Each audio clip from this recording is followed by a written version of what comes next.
o Cruzeiro garantindo uma economia importante, além das últimas do mercado, bastidores, finanças e muito mais. Fala aí pessoal, eu sou Jorge Nicola, bem-vindos a mais um vídeo do canal, sempre bom ter vocês por aqui, sem perder tempo, pedir para deixar like, se inscrever no canal e ativar as notificações. Atualizar agora sobre o Cruzeiro, você percebeu que as últimas 4 saídas da Raposa garantiram uma economia de quase 2 milhões de reais por mês?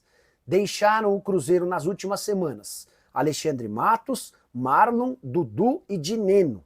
Vou citar cada um dos valores e o tamanho da economia da Raposa. Alexandre Matos, que não é mais o CEO do clube, ganhava na casa dos 250 mil reais por mês. Essa vaga, por enquanto, não foi reposta. Já Marlon, que foi emprestado ao Grêmio, custava 450 mil reais mensais. Dudu rescindiu seu contrato de forma amigável, mas vai ter direito a uma reposição. Ele vai receber uma indenização de 1 milhão de reais por mês. Ainda assim, uma economia de 600 mil mensais, levando em consideração que o atacante ganhava 1 milhão e 600 mil. Para completar, Dineno também rescindiu seu contrato para se tornar reforço do São Paulo, assegurando uma diminuição na folha salarial de 600 mil da Raposa. Somando todos esses atletas e o Matos, 1 milhão e 900 mil de economia por mês. Dessa maneira, a folha da Raposa, que batia na casa dos 20 milhões de reais, foi diminuída para 18 milhões e 100 mil, o que vai permitir ao Pedro Lourenço buscar mais contratações na metade do ano. Para falar sobre Elinho, que virou o queridinho do mercado brasileiro, você lembra dele, né? Jogador formado na base do São Paulo, vendido ao Red Bull Bragantino e na temporada passada transferido para o Toluca do México em operação de 13 milhões e meio de euros. Primeiro a demonstrar interesse na contratação do Elinho foi o Fluminense, que fez um contato, chegou a abrir negociações com o clube mexicano, mas desistiu do acordo e acabou fechando a compra de Soteldo junto ao Santos. No início dessa semana foi a vez de o Corinthians abrir tratativas com Juliano Bertolucci, representante do Elinho. Cheguei a contar para vocês que o Toluca não demonstrou interesse em fazer negócio nas condições oferecidas pelo Timão, empréstimo de uma temporada com opção de compra. Toluca já deixou bem claro que não empresta o jogador. O problema é que o São Paulo e o Vasco também recentemente fizeram contato com o Toluca com essa mesma intenção de um empréstimo. Por empréstimo, não há chance de acordo. Toluca só toparia negociar o atacante brasileiro, que ainda não conseguiu explodir no futebol mexicano, um negócio em definitivo, de preferência em que o Toluca recuperasse o investimento feito na temporada passada. Aí fica difícil imaginar que o Corinthians, que o São Paulo e que o Vasco tenham capacidade para fazer uma compra na casa dos 13 milhões e meio de euros. Elinho, que enquanto vestia a camisa do Red Bull Bragantino, era muito bom jogador, o principal atleta do clube, ao lado do Léo Ortiz. O Ortiz foi vendido para o Flamengo, o Elinho foi negociado com o Toluca, e a partir dessas saídas o Red Bull teve um desempenho terrível no Campeonato Brasileiro do ano passado, correndo enorme risco de rebaixamento. Seguindo aqui com mais... Não está saindo notícia nenhuma do Cabuloso, você sabe alguma coisa? Paulão, a busca por reforços hoje está muito concentrada no Leonardo Jardim, então o vazamento está se tornando cada vez menor mesmo, tá? Deixa eu ver se tem alguma resposta a mais aqui, ó. O Ítalo Shimada, notícias do Cruzeiro, abraços. Ítalo, tem uma coisa legal do Cruzeiro que pouca gente se atentou. Nas últimas semanas, 4 figuras deixaram a Raposa, né? Alexandre Matos, Marlon, o Dudu e também o Dineno. E a economia com essas 4 saídas assegurou ao Cruzeiro uma redução na folha de quase 2 milhões de reais por mês. Matos ganhava 250 mil, Marlon ganhava 450 mil, o Dineno ganhava 600 mil e o Dudu custava 1 milhão e 600 mil. Só que o Cruzeiro ainda vai pagar uma indenização ao Dudu de 1 milhão de reais por mês. Então vão sobrar de economia ao Cruzeiro 600 mil em relação ao Dudu. Você soma todos os 4, 1 milhão e 900 mil. E o mais legal vem agora. A ideia do Pedrinho BH não é economizar esse dinheiro, e sim reutilizá-lo em contratações na metade do ano. A partir de julho, vocês sabem, a janela será reaberta e o Cruzeiro está em busca de pelo menos 3 contratações. Ô Cirilo, vamos falar sobre esse assunto que foi manchete aqui da turma do bate-bola, do Wallace. O Wallace, jogador de 30 anos, meio-campista do Cruzeiro, foi a maior contratação do Cruzeiro na temporada passada, chegou no meio do ano, chegou depois de uma pequena lesão que ele teve no joelho, passou até por uma cirurgia também não tão importante assim, ainda no futebol italiano. Na época, com o técnico Fernando Diniz, teve algumas oportunidades, terminou o ano em baixa, terminou 2024 em baixa, especialmente por aquele jogo da Copa Sul-Americana, e nessa temporada sempre tentando se recolocar na equipe do Cruzeiro. O que acontece? Desde a chegada do técnico Leonardo Jardim, há um entendimento da comissão técnica e do próprio jogador que há um caminho para evolução. Então, por mais que tenha chegado alguma coisa de sondagem do Grêmio, querendo contratar o jogador, querendo buscar a contratação do atleta, o Cruzeiro disse não. O Cruzeiro não topou nada. Por quê? Porque há um entendimento que o Wallace pode ser um jogador importante. Primeiro, pela questão de carreira, né? A carreira dele não dá para jogar no lixo. A carreira dele até agora, o que ele já fez no futebol.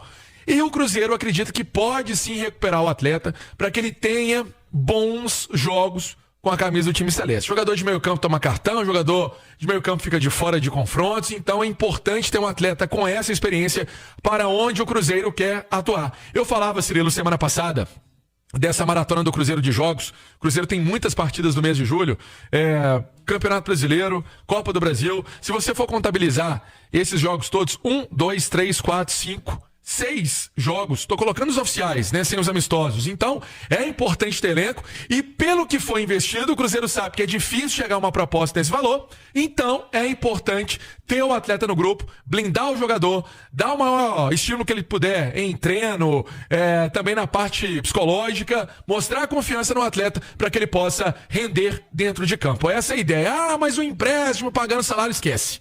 Não sai. Desse jeito, o Wallace não deixa o Cruzeiro em hipótese alguma. Informação também que eu pude apurar lá dentro. Cirilo. Informação importante, porque o Wallace foi uma contratação importante, né? E eu não considero o Wallace um erro da diretoria do Cruzeiro, longe disso, porque é uma contratação que eu também faria. Com absoluta certeza eu faria. Se eu tivesse a oportunidade de buscar o Wallace no mercado, buscaria o Wallace, porque é um jogador que todo mundo queria nas últimas janelas, isso é fato. Palmeiras queria, Flamengo queria. Atlético quis. Me lembro do Atlético falar o nome também do Wallace. Todo mundo tentou trazer o Wallace de volta. O Cruzeiro buscou, conseguiu, não rendeu. Vou dizer que não acredito mais que o Wallace não vai dar certo.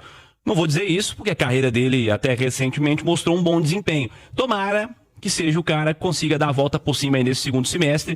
Vamos dar mais uma ficha pro Leonardo Jardim, porque ele já fez muita coisa boa nesse período até aqui, né, Conselho? Fez, e as sondagens que apareceram todas de empréstimo aí não vai realmente liberar esse jogador, não. Ô, Cirilo, deixa eu só terminar aqui as informações, porque o Cruzeiro tem, então, a reapresentação marcada para sexta-feira, e aí os trabalhos recomeçam na Toca da Raposa para a intertemporada. A intertemporada que vai ter, obviamente, também essa Vitória Cup. Cruzeiro embarcando no dia 2 para o Espírito Santo. No dia 3 tem um duelo contra o Defensa e Justiça, e às 8 da noite, confirmando 8 da noite, falei mais cedo, 8h30, não, 8 da noite, esse duelo com o Radinho e a Imagem aqui na Itatiaia, e o duelo contra o Banfield no dia 6 também, no Radinho e com Imagem. Esse jogo às 4 horas da tarde vai ser um torneio preparatório do Cruzeiro para a retomada do Campeonato Brasileiro. Tem um confronto no dia 3 de julho contra o Grêmio, esse jogo no Mineirão, com aquela questão do Marlon.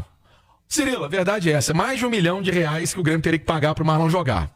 Ou se não, antecipar a grana de um contrato que tem de 20 jogos, ele já fez 10. Sinceramente, tá com a cara que o Marlon não vai jogar. O Grêmio acho que não vai fazer esse investimento, e aí o Marlon fica de fora dessa partida, porque é um jogador do Cruzeiro emprestado ao time gaúcho. Cirilo. Vamos falar do Cruzeiro, porque o Cruzeiro tem uma situação muito interessante. Eu quero ver onde vai parar essa situação. Eu explico. O Marlon está emprestado pelo Cruzeiro à equipe do Grêmio. Para que ele possa jogar, o Grêmio vai ter que pagar uma multa ao Cruzeiro. E o próximo jogo é justamente Cruzeiro contra o Grêmio. O Emerson Pansieri chega trazendo os detalhes pra gente. E aí, Xará, boa noite. Boa noite pra você, meu amigo Emerson Romano, Ale Oliveira, todo mundo que acompanha o Bastidores da Itatiaia. O Cruzeiro que tem o Marlon emprestado à equipe do Grêmio, esse empréstimo até o fim da temporada. E são duas situações interessantes. Se o jogador completar 20 jogos com a camisa do Grêmio, o Cruzeiro recebe um valor aí de mais ou menos R$22 milhões. Esse é um ponto. E se ele jogar contra o Cruzeiro no dia 13, que é a retomada do Campeonato Brasileiro para ambas as equipes, o Cruzeiro receberia aí um valor na casa de mais de R$1 milhão. Vamos colocar assim, mais de R$1 milhão entraria na conta do Cruzeiro. Mas, sinceramente, é uma questão até que está causando certa dúvida lá na imprensa gaúcha. Talvez o Marlon fique de fora dessa partida, ele que é titular absoluto do Grêmio, mas pode ficar de fora desse compromisso contra o Cruzeiro, porque tem esse contrato ainda com o time celeste. Se fizer 20 jogos, aí o Grêmio pode adquirir, em definitivo, o jogador do time celeste. O Marlon, que vivenciou bons e maus momentos no Cruzeiro, chegou a ser titular da equipe, foi homem importante ali em 2023, também em alguns jogos de 2024, mas esse ano perdeu espaço, e aí o Kaique é o titular absoluto da lateral esquerda do Cruzeiro. É o Marlon, que pode ficar de fora do Grêmio nesse duelo contra o Cruzeiro, Romano. Eu não acho não, porque o Grêmio só tem ele, né? De lateral, né? Tem jogado, tem sido aproveitado por lá, né? Muito. E também tem aquele número de partidas, né? Que se ele completar, o Grêmio é obrigado a comprar, né? Pagá-lo, e também é uma situação financeiramente interessante para o Cruzeiro. Agora, a verdade é que o Cruzeiro, se a gente for levar em consideração o que aconteceu até agora, até essa parte da competição, embora o Grêmio tenha conseguido uma boa recuperação no campeonato, o Cruzeiro hoje é muito mais time, né? Com o Marlon, sem Marlon, o Cruzeiro é muito mais time. Vale dizer que o Grêmio vem de 3 partidas sem perder no Brasileirão, né? Então, o time que estava liberando a zona do rebaixamento conseguiu ter um respiro, mas o Cruzeiro vem jogando muito mais bola, né, Romano? Agora, eu falei ontem no apito final que quem amarrou o contrato do Marlon com o Grêmio tá de parabéns. Opa! Porque, ó, o Grêmio, se quiser contar com ele contra o Cruzeiro, paga uma grana preta. Se fizer X número de jogos, tem que comprar. Esse cara é um gênio. Sério, não tô zoando. É um gênio. Porque às vezes também, pelo fato dele ter ido pra lá com facilidades, né?